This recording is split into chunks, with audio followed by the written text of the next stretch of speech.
Hello everyone. In previous lecture, we will discuss about the excitability or action potential in cardiac muscle fiber. इस lecture में हम cardiac muscle की next property को cover करेंगे, that is rhythmicity या फिर आप बोल सकते हो ऑटो रिदमिसिटी। तो देखो बट का नाम ही ना सेल्फ एक्सप्लेनेटरी है, चाहे आप ऑटो रिदमिसिटी बोल दो या फिर रिदमिसिटी का क्या मतलब, एक rhythm. So it is the ability of the tissue to produce its own impulse. और यहाँ पर आगे और आप एक चीज़ लिख सकते हो रेगुलरली, कि एक टिश्यू है वो खुद ही इम्पल्स जनरेट कर रहा है, रेगुलर, वो भी बिना रोके, है ना, एक रिदम से। उस चीज़ को हमने बोला है रिदमिसिटी। और जबकि मैंने बोला कि जो इम्पल्स हैं वो खुद के लिए ही प्रोड्यूस कर रहा, it's own impulse. That is the reason कि हमने से एक और चीज़ बोली ऑटो रिदमिसिटी, कि खुद के लिए ही एक इम्पल्सिस रिदमिकली प्रोड्यूस कर रहा है टिश्यू। साथ ही साथ सेल्फ एक्साइटेशन भी हम इस प्रोसेस को बोल सकते हैं, कि जो टिश्यू है, स्पेशली हम यहाँ पर हार्ट में बात करेंगे। हमारा हार्ट होता है ना, कि आप बॉडी के बाहर भी कर दो हार्ट को तो देखना वो पंपिंग करता रहता है, सेल्फ एक्साइटेबल है क्योंकि, है ना, स्केलेटल मसल जैसे नहीं है कि जैसे उसमें तो जब नर्व इम्पल्स आएगी उसके बाद ही वो कॉन्ट्रैक्शन कर रही थी, खुद से कॉन्ट्रैक्शन नहीं कर रही थी। लेकिन हार्ट के साथ ऐसा नहीं है, वो खुद ही कॉन्ट्रैक्ट करता रहता है विदाउट नर्व इम्पल्स। इसी चीज़ को हम बोल रहे हैं ऑटोरिदमिसिटी या फिर सेल्फ एक्साइटेशन।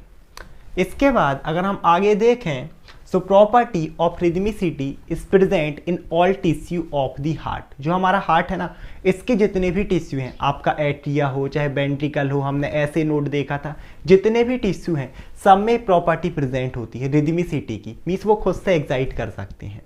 लेकिन फिर भी अगर हम पूरा एक हार्ट देखें, जैसे हमने देखे थे 4 चैम्बर थे, फिर हमने ऐसे नोड स्पेशल मैंने बताया था ना पेसमेकर, वो जो ऐसे नोड है एक स्पेसिलाइट स्ट्रक्चर प्रेजेंट होता है हमारे इस हार्ट में, जो कि पूरे जो रिमेनिंग पार्ट है ना, रिमेनिंग टिश्यू है, वहाँ पर इम्पल्स ट्रांसमिट करता है। तो सबसे इंपॉर्टेंट चीज़ यहाँ पर है पेसमेकर।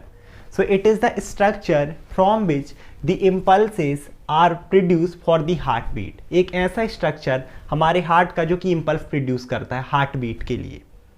इसमें भी अगर हम आगे देखें तो फॉर्म्ड बाय पेसमेकर सेल, क्योंकि हम पेसमेकर बोल रहे हैं तो पेसमेकर सेल से मिलकर बना होता है, जिसे हम बोलते हैं पी सेल्स।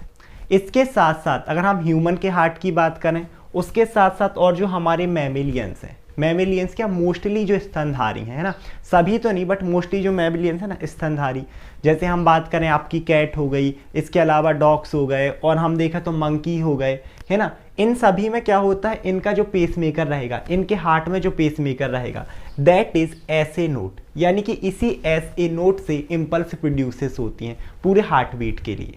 तो हम देखते हैं कि एसए नोट क्या है। तो मैंने प्रीवियस लेक्चर में भी बताया था कि ऐसे नोट क्या होगा, एक स्मॉल स्ट्रक्चर होगा, it is the specialised modify cardiac muscle structure, या फिर आप बोल सकते हो स्ट्रिप। स्ट्रिप का भी क्या मतलब होता है, एक छोटा सा स्ट्रक्चर। और कहाँ पर सिचुएटेड होगा, राइट एट्रियम में हमने देखा था कि हमारे हार्ट में 4 चैम्बर थे, सिर्फ समझने के लिए। राइट साइड में यहाँ पर राइट एट्रियम और नीचे राइट वेंट्रिकल। तो इसी राइट एट्रियम में ये प्रेजेंट था इसकी लेटरल वॉल में, इस तरीके से लेटरल वॉल है ना, यहाँ कहीं प्रेजेंट होता है। और एग्जैक्ट देखें तो किसके नीचे, opening of superior vena cava, यहाँ से सुपीरियर वेना कावा ओपन हो रही थी, उसी की ओपनिंग के नीचे प्रेजेंट होता है। सो it is present in lateral wall of right atrium, वो भी सुपीरियरली। और इसके साथ हम इसे बोल रहे हैं पेसमेकर। जैसे कि मैंने बताया कि आपके हार्ट के जो पूरे टिश्यू हैं, चाहे एट्रिया हो, वेंट्रिकल्स हो, परकिंजे फाइबर हो, एक चीज़ और हम पढ़ेंगे, एक होता है एवी नोड, ये सब भी इम्पल्स प्रोड्यूस कर सकते हैं। लेकिन जो मैक्सिमम इम्पल्सेस हैं, ऑलमोस्ट 70 to 80% पर मिनट जो इम्पल्सेस प्रोड्यूस हो रही है ना, वो आपका ऐसे नोट करता है। दैट इज़ द रीज़न कि हम इसे बोल रहे हैं पेसमेकर ऑफ हार्ट, है ना, ऑफ मैमिलियंस बोल लो या फिर pacemaker of heart of human body आप बोल दो, क्योंकि मैक्सिमम इम्पल्स प्रोड्यूस कर रहा है। इसके बाद जो इम्पल्सेस रहेंगी ना इस ऐसे नोट से, देखो एट्रिया में तो डायरेक्टली ट्रांसफर हो जाती हैं यहाँ पर, लेकिन आपके जो वेंट्रिकल्स हैं वहाँ पर ट्रांसमिट होने पर्टिकुलरली पूरा एक सिस्टम यहाँ पर रहता है, एक नेटवर्क, जैसे होता है ना वायर का नेटवर्क, कि यहाँ से आपने प्लग ऑन कर दिया तो वायर गया तो वहाँ पंखा चालू हो गया, उससे एक वायर गया तो बल्ब चालू हो गया। सेम एस यहाँ पर पूरा एक सिस्टम होता है कि यहाँ ऐसे नोड है, फिर यहाँ ए भी नोड आएगा, फिर परकिंजे फाइबर आएंगे, राइट और लेफ्ट ब्रांच। तो ये वाली जो पूरी प्रॉपर्टी होगी इम्पल्स ट्रांसमिशन की, इसे हम बोलते हैं कंडक्शन।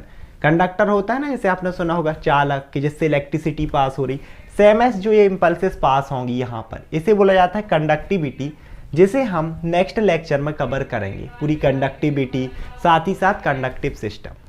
आज के लेक्चर में इतना ही रखते हैं। आई होप आप लोग को वीडियो समझ में आई होगी। Thank you so much everyone.